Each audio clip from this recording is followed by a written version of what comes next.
When I first transferred here and I learned that there was a Model UN, I freaked out. I was like, yes, I get to still pursue my passion. We're giving students real-world skills that will help them succeed in the world. I am more successful than I would have been had I not been in Model UN.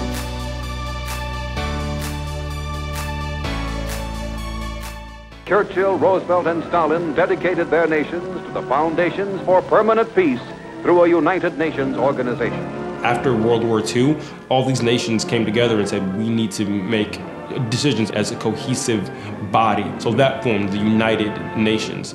In Model UN, we are doing what they do. We are writing legislation, we are passing bills. We're following the same procedure, we are using the same language, we are writing the same things, we are constricted by the same laws. You play whatever country you're representing, which means you have to understand their culture, you have to understand the way they think, you need to understand how much money they make, you need to understand their exports, their imports, all that kind of stuff. You really need to immerse yourself. But what makes Winthrop's Model UN so unique is that we have high school students and college students working together to debate these issues and to learn about these countries. I think it's really helpful to learn that process. There's something like 3,000 Model UNs in the country, but we are the first one in the country to combine high school and college students in a simulation of the UN. While our college students are learning their country and debating it, they are simultaneously paired with a high school delegation that is also studying that country. And then in March, we bring the high school and college kids together for a 2.5-day conference. And this is our 40th year. A resolution authorizing an arms embargo against South Africa was passed today in Rock Hill, South Carolina. It was part of a learning experience for 300 high school and college students who are participating in the second annual Model United Nations at Winthrop College. In 1977, Dr. Melford Wilson was thinking about how to do a Model UN, and they did at one point go to like the national Model UN, but then there was a decision made to design our own Model UN, and a Canadian diplomat designed it with Dr. Wilson.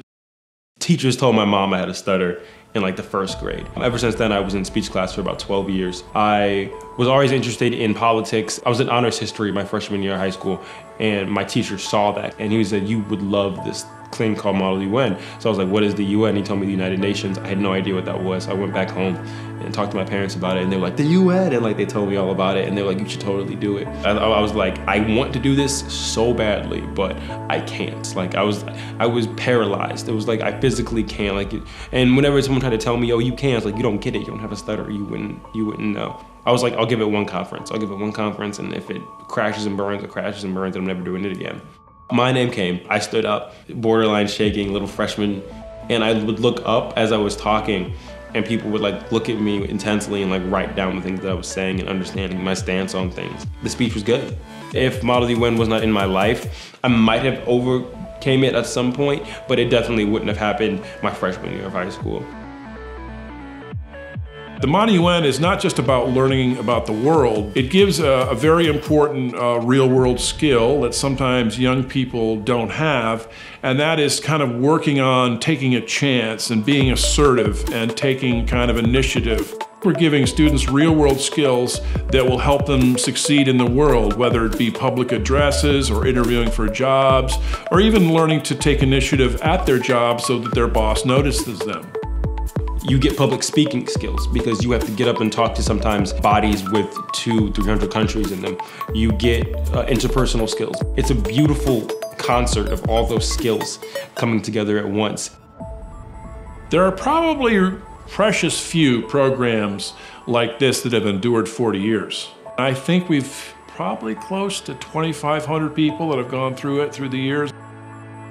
I can't think of any other opportunity I would have taken the initiative to take that would have given me the tools to overcome some social anxiety I had and some shyness. And I can't think of something that would have given me the connections I have to other people that Model UN has. I loved it. Like it's really something I can throw myself into, and everyone's working together as like a team. Like I know it's really cool.